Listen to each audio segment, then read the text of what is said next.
Dust looks harmless, soft, light, almost beautiful when sunlight hits it just right. Until you're driving inside of it, and suddenly you can't see the road, you can't see the car ahead, and your air filter is slowly begging for mercy. Extreme dust isn't just annoying. It affects visibility, vehicle performance, engine health, safety, and causes driver fatigue. And if you overland in dry regions, deserts, gravel roads, high altitude trails, or travel in a convoy, dust isn't optional. It's inevitable.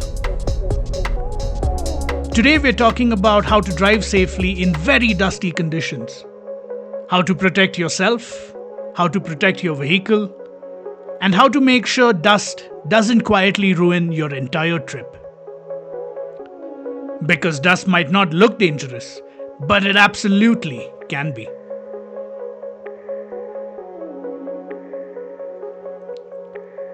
Dust isn't just dirt floating in the air. It's microscopic sandpaper.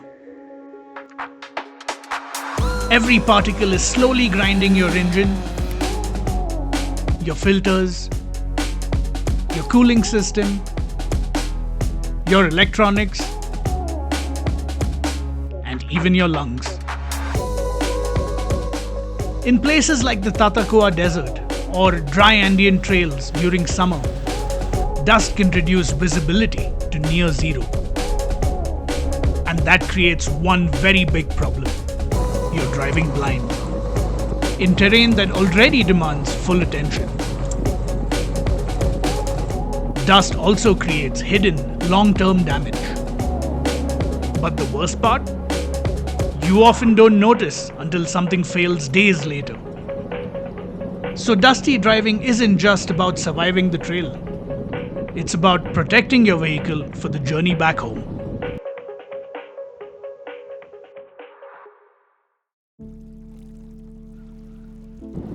Let's start with the most obvious challenge: visibility.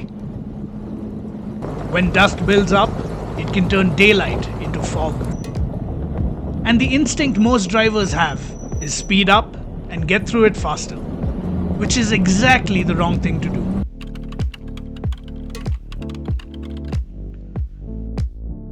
In dusty convoys, distance equals safety. You need enough space so the dust cloud from the vehicle ahead can settle. This might mean slowing down significantly.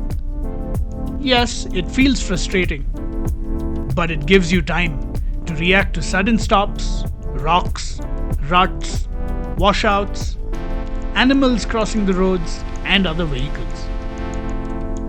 And remember, if you can't see the road, you can't drive safely at normal speeds.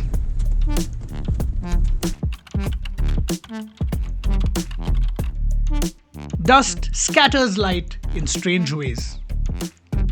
Your high beams? Almost useless. They bounce light back into your eyes and make visibility even worse.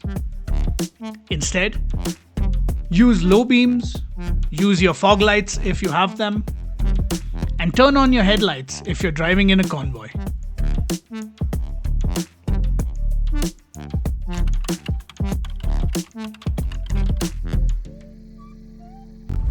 When dust hides the trail, start reading terrain instead of relying on sight alone. Look for tire tracks, vegetation patterns, road edges, changes in shadows, and movement from vehicles ahead. Dust driving becomes more about awareness, not speed.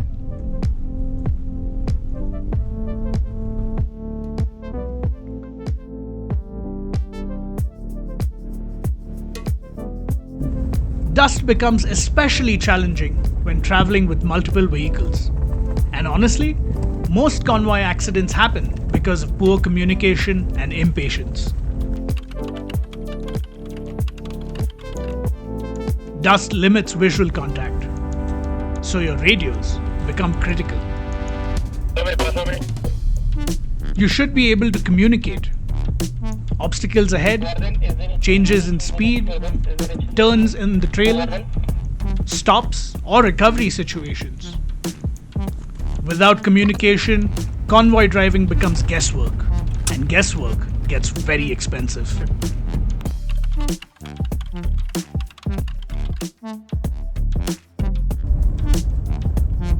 Instead of driving directly behind each other, slightly offset your position if the terrain allows.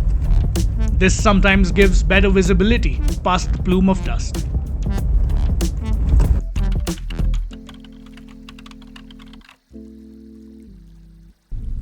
In dusty trails, the vehicle ahead might suddenly stop for obstacles, terrain damage, or mechanical checks.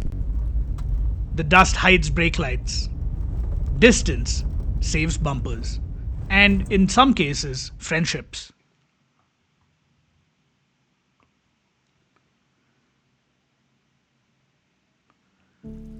Dust isn't just bad for vehicles, it's exhausting for drivers as well.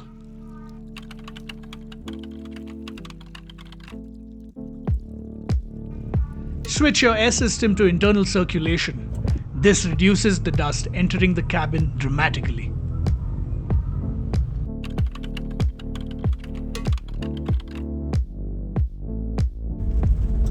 Sounds obvious, but keep your windows closed. On hot trails, it's tempting to open windows, but dust will enter instantly and coat everything in a thick layer, including your lungs.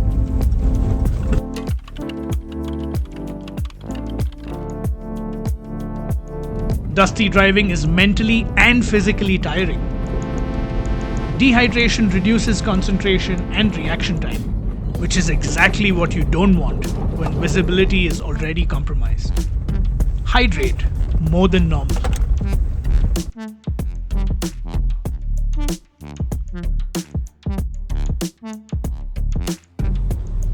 Dust doesn't stop affecting your vehicle when the trail ends. Post-trip maintenance is critical. Dust traps moisture and accelerates wear. Focus on cleaning the suspension components, cooling systems, door seals, and electrical connectors. Dust also sneaks into unexpected places. Check your air filters, cabin filters, weather seals, and intake systems. Preventative checks save expensive repairs. Dust also damages recovery gear.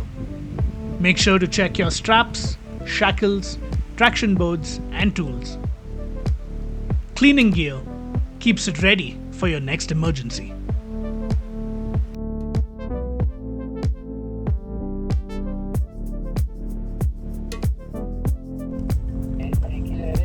Dusty driving teaches one very important overlanding lesson. You're not in control of the environment. You're adapting to it. Driving in extreme dust isn't about skill alone. It's about patience, awareness, preparation, and understanding that sometimes the smartest thing you can do is slow down. Because overlanding isn't about reaching the destination first. It's about reaching it safely and making sure your vehicle and your crew make it back home. If you've driven in dusty conditions before, you know how intense it can be. So I'd love to hear from you. What's the worst dust storm or trail condition you've driven through? Drop it in the comments. And if you're planning your first overland trip, remember, dust is guaranteed, but problems don't have to be. Please consider subscribing to Overland Therapy, and I'll see you on the road or off it.